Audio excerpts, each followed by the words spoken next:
সবাই কাজ কাম বন্ধ করে আসো, বেতন নিয়ে যাও। আসো। রাসেল কই? রাসেল কাজ করতেছে। কে?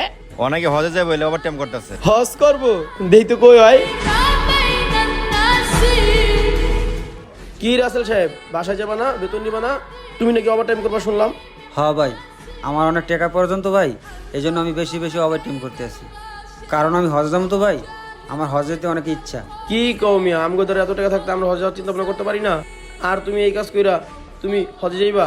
ভাই অনেকের টাকা পয়সা আছে কিন্তু তাদের যাওয়ার মন নাই, আর আমি নিয়ত করছি যদি আল্লাহ তাআলা আমাকে কবুল করে তাহলে আমি যাব। আচ্ছা ঠিক আছে, দেখি তুমি হজ করে আসতে পারো কিনা। আচ্ছা থাকো। আরে রাসেল ভাই, আপনি একদিন কাজে আয় নাকি লেখা? আর এতদিন কইছিলেন? ভাই ওমরা হজ করতে মক্কায় গেছিলাম।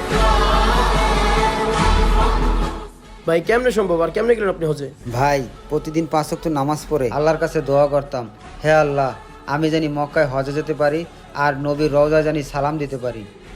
এভাবেই আমি হজ করে আসছি ভাই, আর আমি মক্কা থেকে আপনার জন্য একটা উপহার নিয়ে আসছি। আলহামদুলিল্লাহ ভাই, আল্লাহ যেন সবার মনের আশা পূরণ করে আর সবার জন্য বেশি বেশি নিয়ত করতে পারে, আর আল্লাহ যেন সবার নিয়ত কবুল করে নেয়। আমিন।